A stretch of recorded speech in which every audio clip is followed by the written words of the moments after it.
So finally, we're hopefully going to hand over to Peter, who's going to talk about some of the legal aspects, both generally and possibly specifically. So Peter, over to you. Thank you. Wilson, you'd like to make a presenter? Yeah, great, thanks. There we go. Okay, hopefully you can see that. So I think what I want to do with this session is just to kind of really make that link again between COVID, home working, which we've obviously heard a lot about today, and also just trying to remind us that there is actually still an environment out there that we need to be looking at protecting, and that we as organizations, even if we're working from home, need to really think about the sustainability of people working from home. But equally, there are still a number of businesses that are working in a relatively normal, although socially distanced manner. So, lots of manufacturing, that sort of thing is still happening. So there is still environmental legislation that is currently applicable, and there are still updates happening. So we'll kind of go through a couple of those, and then I just want to kind of highlight some of the key things to think about if you're working from home, and what you could be, considering in terms of any return to office-based working, or looking at kind of your future sort of approach to business in terms of how you can manage and potentially mitigate some of your environmental impact. Okay. There we go. Good, we're going. Right, so policy and legal updates is what I'm going to start with. And so I think the key thing just to remind everyone of is that obviously the UK will be exiting the transition period from the EU at the end of this year. And so a lot of the updates that still continue to happen are transposing existing EU legislation into UK law to make sure that there is a degree of continuity in legislation. For those that maybe not so aware, that a lot of the UK-based legislation derives from EU sort of regulations in the first place. So there's a huge amount of work going on this year to transpose a lot of that legislation to make sure there's continuity of schemes. Just to pick up on one of the sort of new things that now has come out, so the environmental protection, plastic straws, cotton buds and stirrers regulations. So this has sort of come out recently. So the purpose of this is to restrict the supply of single-use plastic straws, single-use plastic stem cotton buds, and plastic drink stirrers. So obviously a lot of feature over the last few years, particularly with things like Blue Planet around the the damaging impacts from plastic pollution. So there's a variety of pieces of legislation that are coming out now to really specifically target plastics. So this piece will prohibit the supply of single-use plastic straws to an end user. As with all legislation, there are some exemptions for things like pharmacies and for medical purposes, so it can still be used for those reasons. Also prohibits the supply of drinks products with single-use plastic straws attached to their packaging. So that's a slightly later implementation. That's next year, 3rd of July 2021, whereas the rest of the requirements come in from 1st of October this year.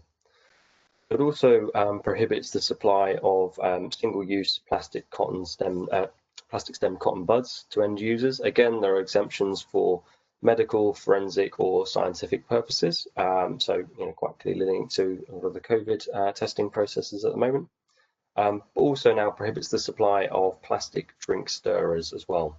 So all of these requirements come into force from the 1st of October, with the exception of the use plastic straws attached to packaging is the 3rd of July next year.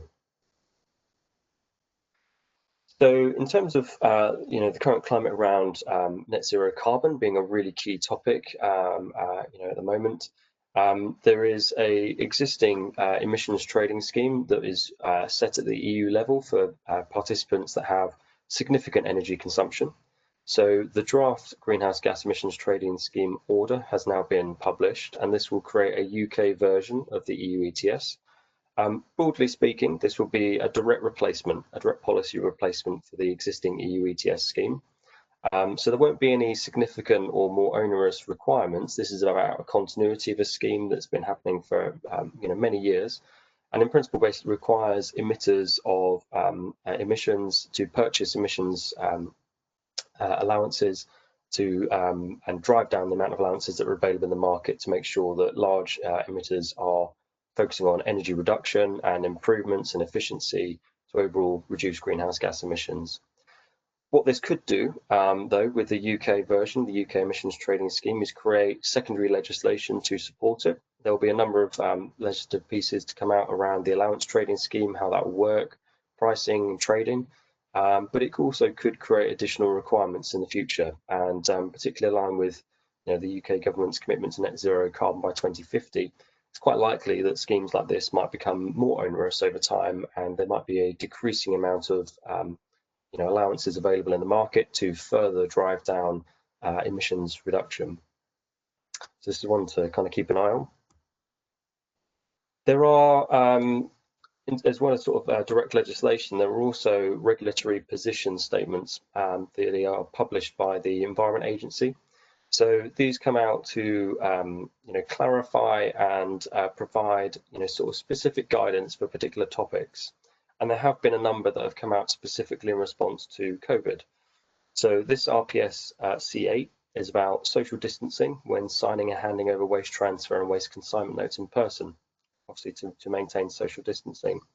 So whenever a producer of waste is having waste collected for treatment, there is a waste transfer note, which is basically a record of all of the waste that's being collected, who it's coming from, where it's going, the volume, the type of waste, to make sure that it's appropriately and correctly disposed of. So at the moment, that needs to be signed, previously, in person for a waste transfer note and waste consignment note at the point of collection. This exemption basically outlines an exemption from the actual process of physically signing that, so that there's no exchange of any paper documentation. So this applies to people that are using paper systems or an electronic system that uses a digital signature on a handset. So this was originally due to expire at the end of September and has now been extended until the end of March 2021. So you can continue to use this exemption. To do that, what you need to do is obtain contact details, so rather than a signature, so it'd be sort of people's names and contact details. Request information prior to the actual collection of waste, so contacting the waste collector to get information provided over the phone prior or via email. Copy of the waste transfer note or waste consignment note should be digitally submitted no later than 10 days after the collection, so it doesn't need to be done immediately. And as with all other existing waste legislation, a waste transfer note still needs to be maintained for 2 years, and a waste consignment note needs to be maintained for 3 years after the date of the transaction of the waste collection. And throughout all of this, the really key thing is that you need to still ensure that your duty of care has been undertaken to ensure that the transfer is compliant, that they are a registered waste collector, broker, and ensure that there's no harm to the environment, humans, or wildlife through that collection. So this RPS can be used basically to adhere with social distancing requirements through COVID, and it's been extended through to next year. There is another regulatory position statement as well. This one isn't necessarily related to COVID, but this is to provide clarification around food waste. Obviously, there's an increasing amount of food waste being segregated and collected separately, so that it can be composted or treated differently from general waste, which might otherwise be incinerated or sent to landfill. So if you comply with this RPS C229, then you can treat food waste without an environmental permit. And generally, an environmental permit is required wherever there is treatment of waste happening. So as long as you're treating waste at the premises where the food was served and consumed, and storing that waste in containers that are fully enclosed, leak-proof, stop liquids escaping, and are there's sort of good controls in place to make sure there's no escape of waste, and that you're not storing more than 50 cubic meters at any one time and storing for more than 7 days, then you don't need an environmental permit. So you can comply with the conditions of this RPS. The key thing is that if you are going to use any of these regulatory position statements, they quite often have advice around contacting the Environment Agency so that they know that you're going to be working to the requirements of this and therefore not subject to any enforcement action. It's quite a key thing to make sure that if you are doing that, to contact the Environment Agency. So those are sort of some of the main changes. As I say, most of the legislative changes this year have been focused on the EU exit and transposing a lot of that legislation into UK law. So what I wanted to do was just at a really high level, just touch on some of the environmental impacts and changes in the environmental footprint as a result of COVID-19. There was obviously a lot in the news around various sort of improvements in things like air quality and water quality.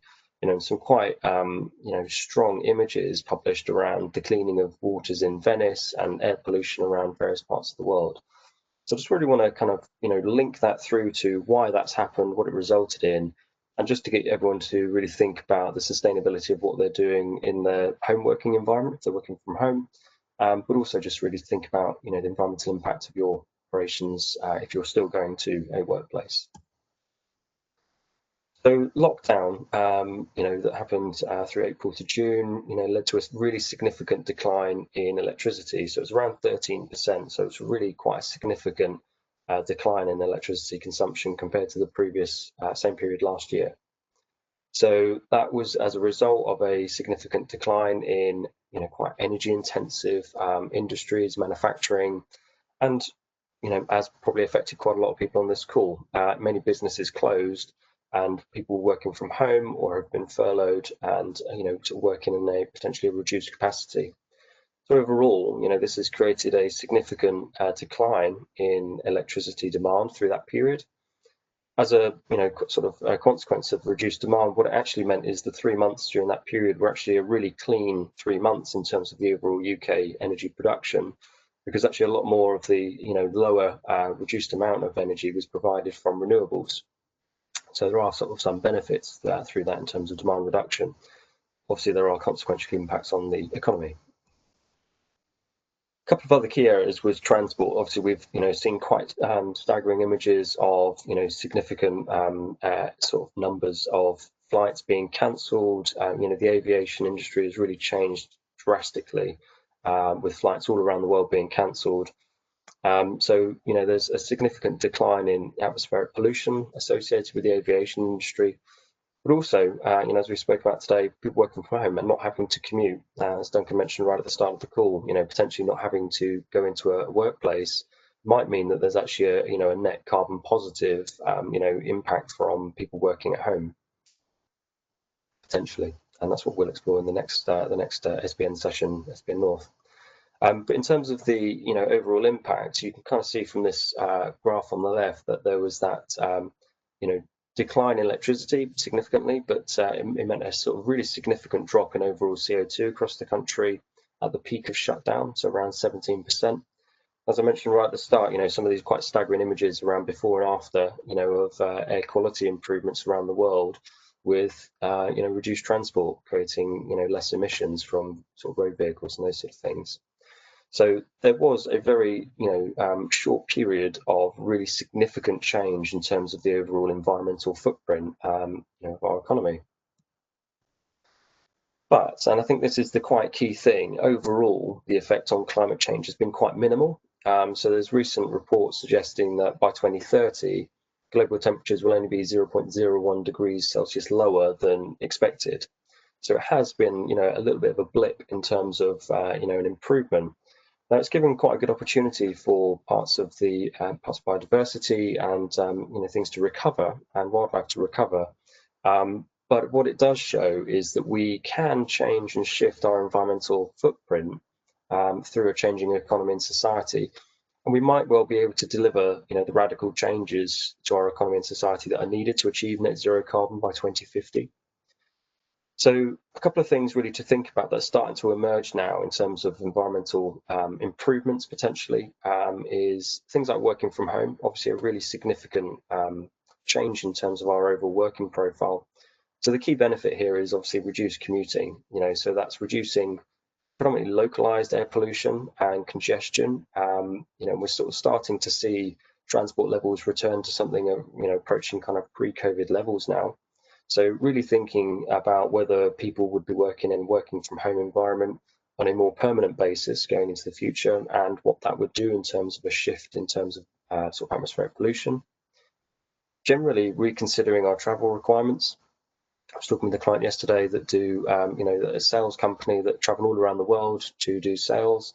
But now they're really fundamentally thinking their business model because of the, the rise of things like Zoom and Teams, that they can actually be much more efficient in terms of time, but also their environmental footprint overall by not traveling abroad. And there are significant, impacts from aviation.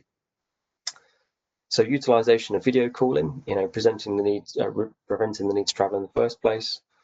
And potentially, and this is what our other speaker may have been speaking about earlier, I wasn't able to join, designing better and more efficient sites for hub working.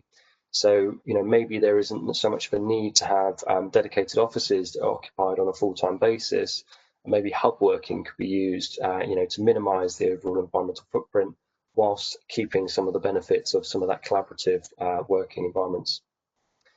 The thing I would really just like to emphasise, I think now, particularly as we're starting to move into cooler time of year with autumn and winter, is to look at your home working environment and just think about, are there ways that you could reduce your environmental impact if you're working from home? So we'll start to use more lighting as it gets darker. We'll start to put our heating on.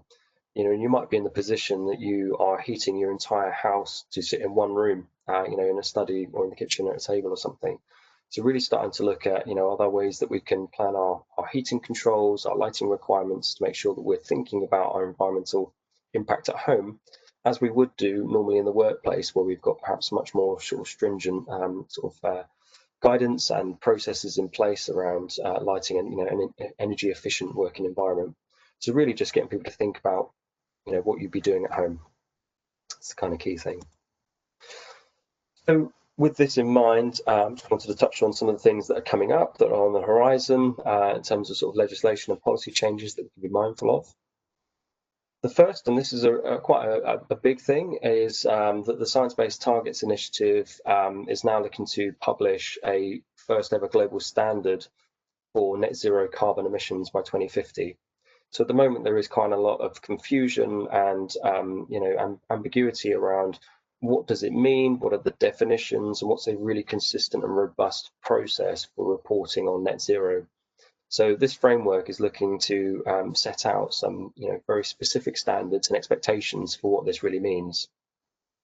So it's led by a really collaborative multi-stakeholder process, so should really be fit for purpose for multiple industries and sectors. It's drawn two key conclusions, which I think are really important. Climate science must inform net zero strategies. Sounds obvious, but it does need to be sort of correlated in terms of the what this actually means in terms of achieving a net zero world by 2050, and linking that with sort of temperature warming.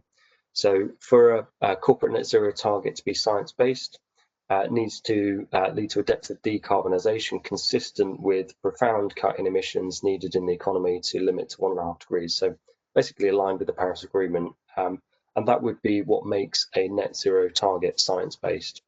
So it's going to come out with some really sort of strong definitions and consistent guidance for organisations to report to. So I think this will be something to watch as it develops over time.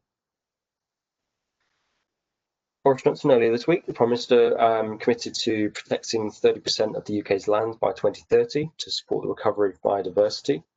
So this happened in the week of the UN's Leaders Pledge for Nature.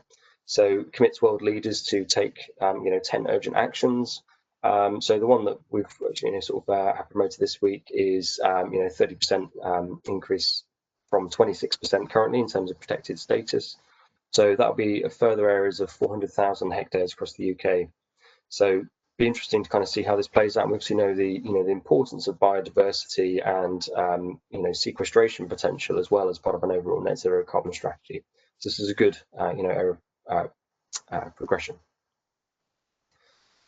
Another area is potentially a green gas levy. So I think we're probably all aware of the environmental impacts of gas versus electricity, and it's much harder to generate green gas. So this is a consultation seeking views on what policy could be put in place to increase the amount of biomethane that's injected into the gas grid. So it's trying to work out how a green gas levy would work, and be administered and enforced to bring this into practice to start to green the grid, as it were. So it'd be interesting to kind of see what the outcomes of this consultation are. Lastly, just wanted to highlight, as I do at the end of these sort of legal updates around the energy efficiency audit programme, sort of run by Green Tech South, and we at GP Environmental are the delivery partner for these. So if you are still in a working environment that is not working from home necessarily, the emphasised CO2 reduction project, it's an ERDF funded programme for SMEs. So it can provide your organisation with a free energy efficiency audit and help you to shift towards a low carbon economy.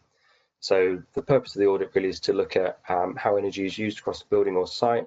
We're looking at things like behavioural change, heating, ventilation, air conditioning, lighting, electrical equipment, and importantly, low carbon and renewable technologies like PV. So it looks at all of these areas and identifies potential recommendations that you can take forward. And we'll give you, a report that outlines the energy savings, carbon savings, and financial savings. And this type of information can help you to improve your EPC rating of your building, but generally can help towards your overall decarbonisation program and work towards net zero carbon. So if you'd like any more information on that, feel free to contact me or Duncan. I think Matt Pullinger is also on this session as well from Green Tech South, and we can give you some more information about how you can work out if you're eligible and to receive one of these energy efficiency audits. That's all for now. So thank you. I'll pass back to Duncan. Thanks very much, Peter. If you check in the chat, Wilson has just popped up the website, the web link for Green Tech South. So if anyone's interested in those audits or indeed the green grants that come with them, then do check out their websites, and we'll provide this information again after the event on the SBN website, hopefully along with the presentations.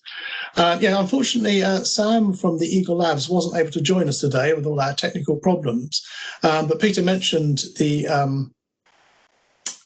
sort of hub type working, and that was what Sam was going to be talking about today.